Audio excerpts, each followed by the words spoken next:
Zaman dulu mau makan orang tua mah sederhana. Pagi-pagi mereka makan ubi rebus, singkong rebus, kacang rebus, wedangnya teh tawar, kadang-kadang pakai jahe, selesai. Nggak ada penyakit zaman dulu. Zaman sekarang udah beda cerita. Sarapan udah beda. Jadi orang-orang zaman dulu mengajarkan kepada kita kearifan budaya kita. Dan itu kita bisa contoh zaman sekarang, ya. Dan Al-Quran memberikan banyak sekali pedoman kepada kita semua. Kalau Anda mengerjakan puasa Senin Kamis, puasa Ayyamul Bid 13, 14, 15, berbekam setiap bulan rutin 19 hari yang lain Anda menjaga makanan, maka jangan khawatir, Anda tidak akan, insya Allah tidak akan pernah pergi ke rumah sakit ketemu dokter. Kenapa? Puasa Senin Kamis itu luar biasa efeknya ke badan. Tapi syaratnya apa? Buka dan sahurnya jangan nyampah lagi. Dan ada satu lagi yang mungkin saya kasih clue-cluenya aja supaya Bapak Ibu mulai sekarang bisa praktekkan. Dan saya nggak maksa juga kok. Kalau saya pribadi memang saya memilih, karena saya tahu bahwa prinsip saya ya semua bisa mati juga, mau kayak apapun mati kita. Tapi saya punya prinsip, saya tidak mau mati dalam kondisi berpenyakitan yang nyusahin anak, istri, suami, keluarga, sekali saya nggak mau. Ada beberapa tips-tipsnya yang mungkin saya bisa kasih kepada teman sekalian, ya.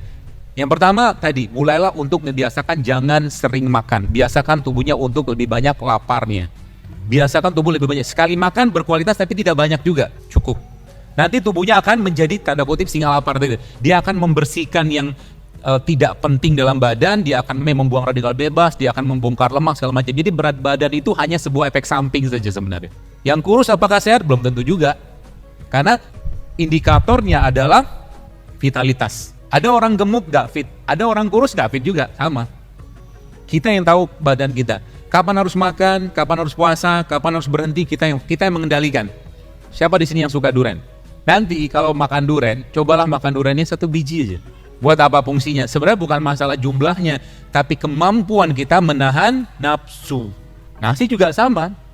Pengen makan nasi, coba kurangi. Kita udah tahu nih, ini bisa jadi masalah gitu kan. Kalau makan berlebihan, maka kendalikan nafsunya. Jadi lapar tuh bos sekalian tenang saja. Dia hanya berjalan setengah jam saja. Habis setengah jam, maka insya Allah dia akan kembali normal. Tubuh akan mencari sumber-sumber energi yang tidak terpakai.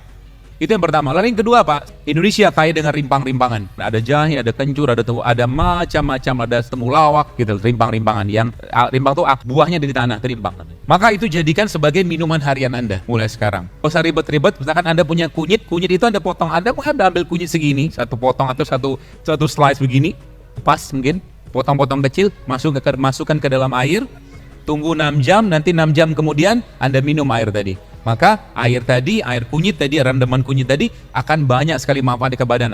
Dia bisa berperan sebagai untuk menurunkan kolesterol, asam urat, sampai anti kanker pun bisa. Sesederhana itu gitu kan. Cuman kenapa kita belum mau melakukan? Karena belum jadi kebiasaan. Kalau sudah jadi kebiasaan, apa yang terjadi bos kalian?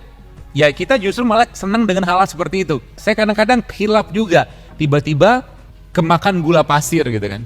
Biasanya tubuh saya langsung ngomel, entah lemes lah, entah apalah, segalanya dia ngomong gitu. Aspirasi begini nih yang kadang-kadang banyak orang sering lupa. Dia jarang mendengarkan bahasa tubuhnya. Kalau bahasa tubuh ini kita sering dengar, maka sebenarnya kita nggak perlu banyak obat. Dan kata kuncinya, tadi saya katakan ada rimpang, kemudian kata kunci yang kedua adalah rempah. Ya, rimpang dan rempah. Rimpang dan rempah ini obat banyak hal di sana. Ya, artinya pagi-pagi lebih saya sarankan Anda daripada Anda minum teh manis, Anda bisa minum teh ketumbar. Tumbar ambil, masukin air panas, itu jauh lebih sehat untuk jantung, pembuluh darah kita daripada Anda minum teh manis. Terus minum apa lagi? Serai juga bisa, Anda ambil air panas, dispenser atau mungkin dari kompor, masukin serai, itu bisa bermanfaat ke banyak hal sebagai steroid seperti itu.